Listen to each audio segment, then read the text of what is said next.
বন্ধুরা, রাশিয়াকে ইন্ডিয়া সত্যিকারের বন্ধু বলাটা শুধুমাত্র কথার কথা না, এটা একটা গভীর ভরসা আর বিশ্বাস।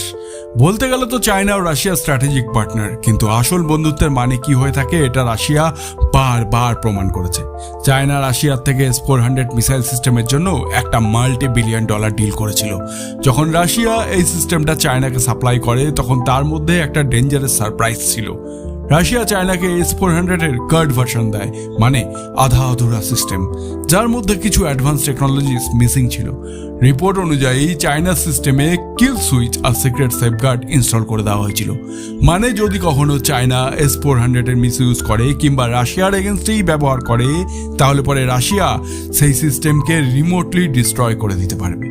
যেমনটা আমেরিকা করে তাদের কোনো অ্যাডভান্স এয়ারক্রাফট কিংবা ডিফেন্স সিস্টেমকে যখন তারা অন্য দেশকে বেচে। এতে কি হয়, পাওয়ার আপনার হাতেই থাকে আর আপনি যখন ইচ্ছে তখন সেটাকে একটা খেলনা বানিয়ে ফেলতে পারেন।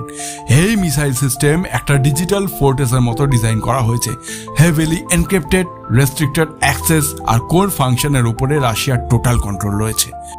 রাশিয়া এটা ভালো মতন জানে যে চায়না রিভার্স ইঞ্জিনিয়ারিং কিংবা বলতে পারেন কপি পেস্ট করাতে এক্সপার্ট।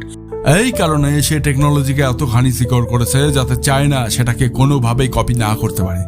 মেনটেনেন্স আর আপডেট শুধুমাত্র রাশিয়ান টেকনিশিয়ানদের দ্বারাই করানো পসিবল। এক্সপার্টরা বলে এই সব কিছুই রাশিয়া নিজের ন্যাশনাল ইন্টারেস্টকে প্রোটেক্ট করার জন্য করেছে। স্ট্র্যাটেজিক পার্টনার হওয়ার পরেও রাশিয়া চায়নার সাথে কোনো রকম টেকনোলজি শেয়ার করেনি, কেন কি সে নিজের মিলিটারি এজ সিকিউর রাখতে চায়। আর এতে চায়নার প্ল্যানে জল পড়ে যায়, কেন কি তার প্ল্যান ছিল যে S-400 সিস্টেম তার এয়ার ডিফেন্স ক্যাপাবিলিটিকে আরও বেশি সুরক্ষিত রাখবে। কিন্তু রাশিয়া সেটা চায় না, কারণ রাশিয়া এটা ভালো মতোই জানে যে চায়না কারো না। তাছাড়া চায়নার ওপর এর আগেও রাশিয়ার জেট ইঞ্জিনকে রিভার্স ইঞ্জিনিয়ারিং করার দোষারোপ লেগে আছে। চায়নার যে এয়ারক্রাফট ইঞ্জিন তাদের J-10 কিংবা J-20 মতো আধুনিক এয়ারক্রাফটে লাগে, সেটাও রাশিয়ান ইঞ্জিনেরই কপি পেস্ট ভার্সন। যেই কারণে রাশিয়া কোনোভাবেই বিশ্বাস করে না চায়নাকে।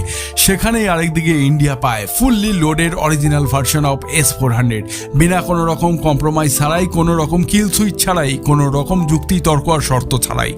বন্ধুরা, এটা শুধুমাত্র একটা ডিল না, এটা বোঝায় যে ইন্ডিয়া আর রাশিয়ার মধ্যে সম্পর্ক কতখানি গভীর। আসল বন্ধুত্বের সম্পর্ক যাকে বলে, আর সেটার একটা জলজান্ত উদাহরণ ছিল অপারেশন সিন্দুর। বাকি এরপরে আসতে চলেছে S-500।